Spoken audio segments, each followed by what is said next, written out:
Today we're diving deep into the wild world of a guy who's got Hollywood running scared.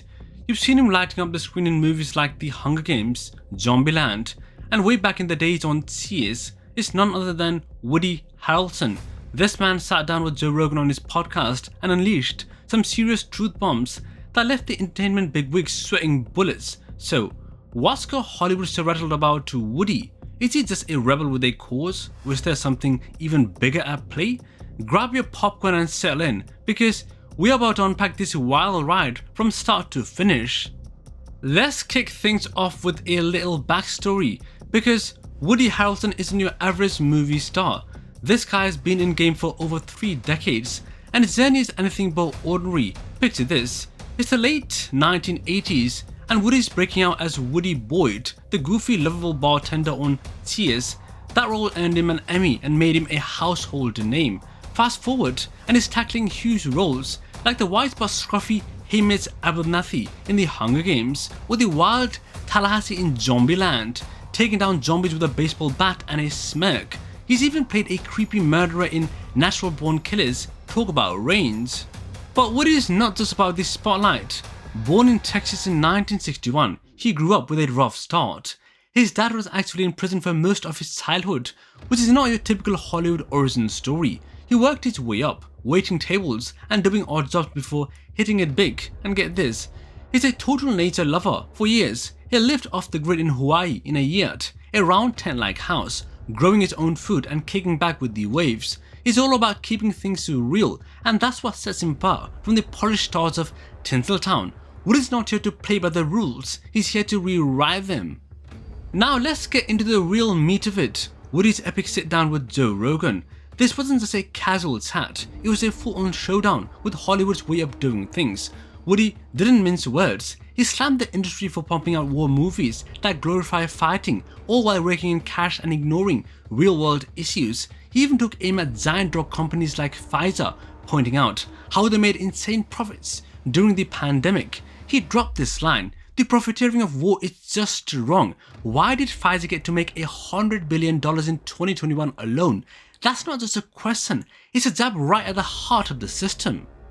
He didn't stop there. Woody shared a story from a movie set that will make your jaw drop. Picture this, everyone's masked up, following the rules, and there is Woody refusing to wear one. He said, "I never bought it from the beginning. Everyone else on the set's wearing a mask, which is very discomforting. The crew probably didn't even know what to do with him. He stood his ground even when it got tense." That's Woody in a nutshell. He's not about conforming, and Hollywood hates that. They're used to actors who nod and smile, not the ones who push back and question everything. Let's add in another layer. Woody's been critical of Hollywood's priorities for years.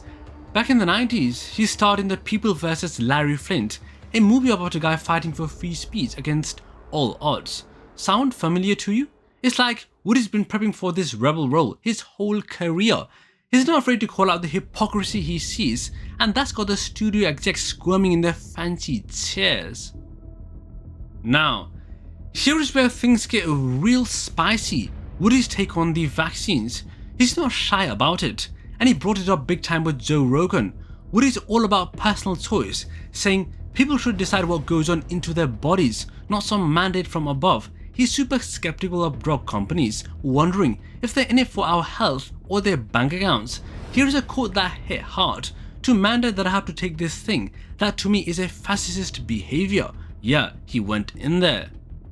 But the real fireworks came in February 2023 when Woody hosted Saturday Night Live.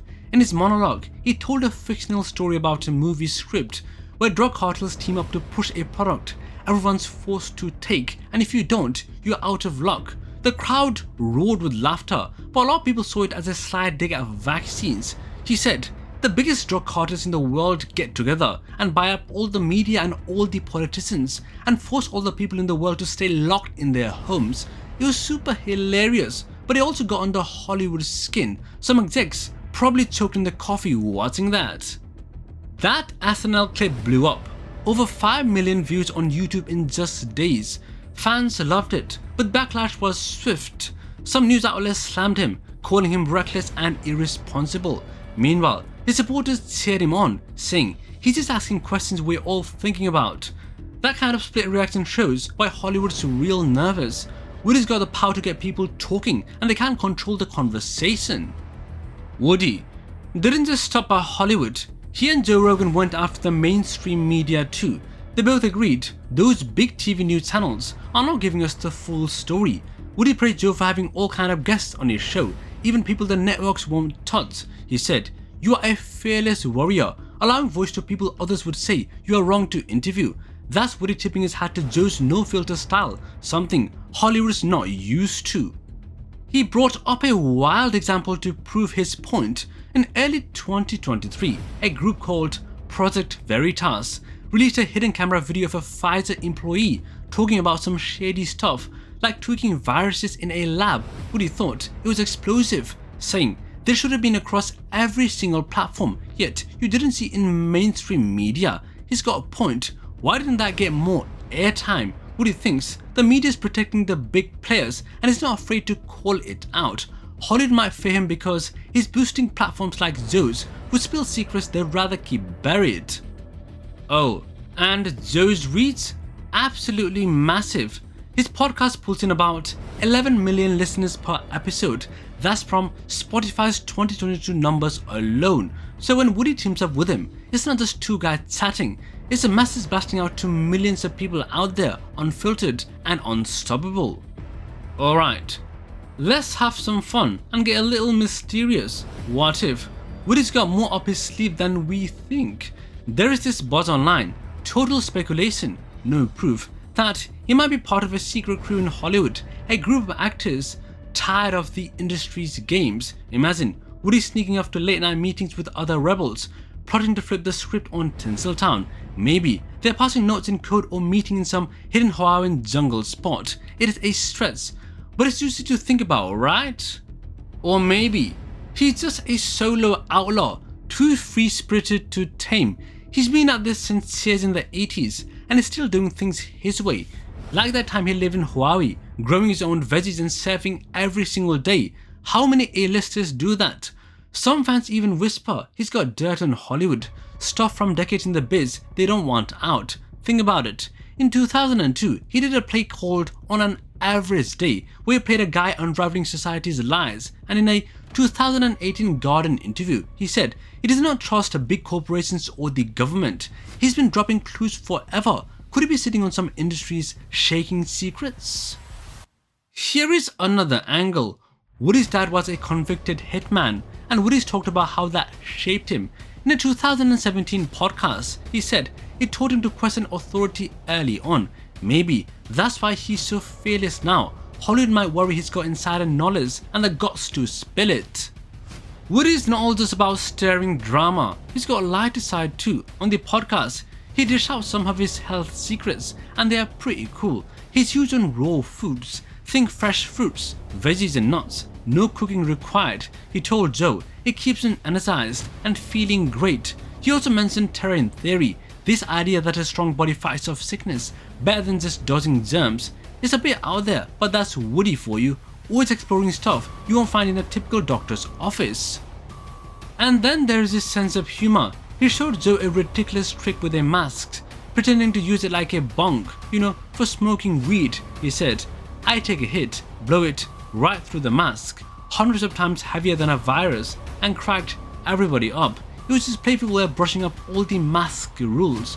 Hollywood might not love that he's joking about stuff they take so seriously, but it's why fans adore him. He's real and relatable.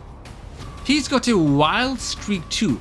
Back in 1996, he got arrested in Kentucky for planting hemp seeds to protest dumb laws. He's been an environmental warrior forever, climbing bridges to save forests, pushing for a green living. Once, he even biked across the country to raise awareness. That's not your typical Hollywood flex, and it shows Woody's living his values, not just preaching them. Let's pile on some more evidence to see why Woody's got Hollywood on edge. That SNL monologue from February 25th, 2023, it racked up over 5 million YouTube views in days, and social media went absolute nuts. Some called him a legend, others a troublemaker. Either way, he grabbed attention fast. Then there is his past projects, like narrating ethos in 2013, a documentary tearing into corporate greed and control. It's not the kind of gig Hollywood loves, but it's pure Woody. His friendship with Joe Rogan's another big piece. With 11 million listeners per episode, Joe's a real powerhouse and Woody's amplifying that voice. Plus, Woody's got over 2 million Insta followers as of 2025. When he posts, like that time he shared a pic from Huawei with a caption about living free, it spreads like wildfire. Hollywood can't keep up with that kind of influence. And let's not forget his long history of pushing boundaries. In 1988, he starred in Killer Instinct, a gritty TV movie about standing up to corruption. Critics said it showed his knack for edgy roles early on. Fast forward to 2021, he's producing a film about sustainable living. He's been at this game for ages and he's not slowing down. So why does Hollywood fear Woody Harrelson? Let's break it all down in simple words. He's blasting their shady deals, questioning drug giants, and teaming up with Joe Rogan to reach millions of people out there. He's got no filter, a huge fan base, and over 30 years of cred to back him up. He's not just talking, he's making waves they can't ignore. But here is the kicker. Maybe Woody's not the bad guy here. Maybe he's the wake-up call we all need. A guy who's authentic in a sea of fakes, eating his raw kill and laughing at the chaos. So what do you think? Is Woody a hero breaking the mold, a rebel causing trouble, or something totally different? Hit me up in the comments. I'm pumped to hear your take. That's all for today, folks. If you enjoyed this deep dive, smash that like button, subscribe and tap that bell icon so you don't miss the next one. Catch you soon. See ya.